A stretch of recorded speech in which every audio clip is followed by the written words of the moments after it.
इमे वै लोका अप्सुप्रतिष्ठिताः इमे वै लोका अप्सुप्रतिष्ठिताः इमे वै लोका अप्सुप्रतिष्ठिताः इमे वै लोका अप्सुप्रतिष्ठिताः इमे वै लोका अप्सुप्रतिष्ठिताः तदेशाभ्यनूक्ता तदेशाभ्यनूक्ता तदेशाभ्यनूक्ता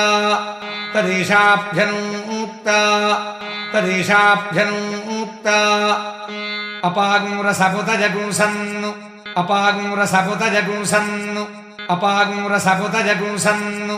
अपागुंरसपुतजगुंसन्नु अपागुंरसपुतजगुंसन्नु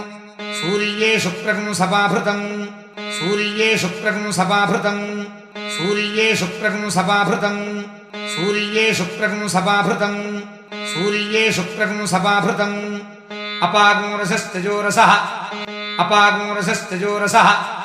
अपागुंरसस्तजोरसः अपागुंरसस्तजोरसः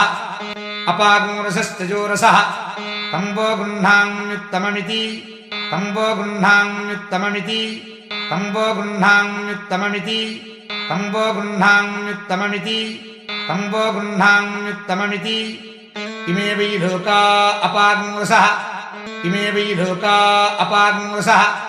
इमे वै लोका अपागुंरसः इमे वै लोका अपागुंरसः इमे वै लोका अपागुंरसः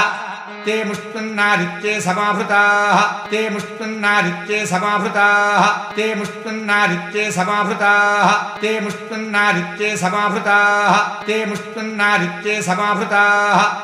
जानुदग्नीमुत्तरभेदीं खात्वा जानुदग्नीमुत्तरभेदीं खात्वा जानुदग्नीमुत्तरभेदीं खात्वा जानुदग्नीमुत्तरभेदीं खात्वा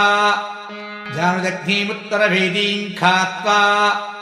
अपां पूरयित्वा गुल्फदग्धम् अपां पूरयित्वा गुल्फदग्धम् अपां पूरयित्वा गुल्फदग्धम् अपां पूरयित्वा गुल्फदग्धम् अपां पूरयित्वा गुल्फदग्धम्